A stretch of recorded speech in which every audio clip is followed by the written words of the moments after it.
চরম হুমকির মুখে পাকিস্তান। পাকিস্তান কি পারবে তাদের দেশকে রক্ষা করতে?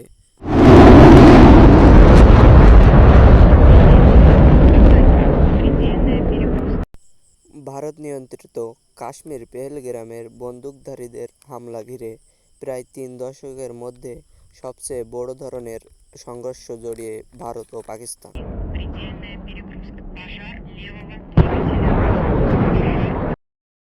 বিগত 4 দিন ধরে পাল্টাপাল্টি হামলা চালাচ্ছে প্রতিবেশী দুই দেশ।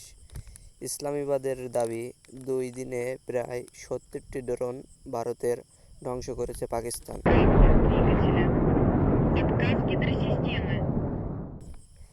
অন্যদিকে নয়াদিল্লির অভিযোগ, এক রাতে ভারতের 300 থেকে 400 ড্রোন নিয়ে হামলা চালিয়েছে পাকিস্তান। গত 22শে এপ্রিল পেহেলগ্রামের বন্দুকধারীদের হামলায় 26 জন নিহত হন। এর দায়ে পাকিস্তানের উপর চাপিয়ে এসেছে ভারত। তবে তা নাকচ করেছে পাকিস্তান। এই ঘটনার জেরে পাল্টাপাল্টি বিভিন্ন পদক্ষেপ নিয়েছে দুই দেশ। এমন উত্তেজনার মধ্যে মঙ্গলবারে দিবাগত রাতে পাকিস্তান ওর দেশটি নিয়ন্ত্রিত কাশ্মীরে হামলা চালায় ভারত। এরপর থেকেই দুই দেশের মধ্যে পাল্টাপাল্টি হামলা চলছে।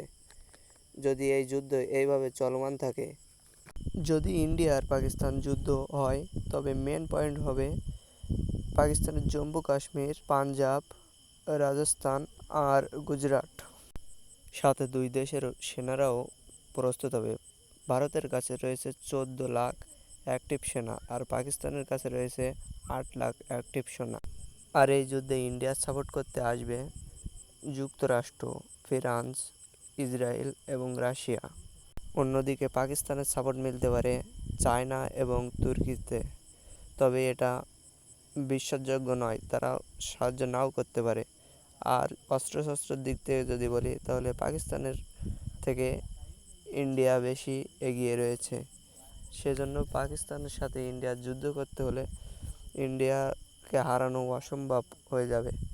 সেজন্য আপনাদের মতামত কমেন্টে জানাবেন।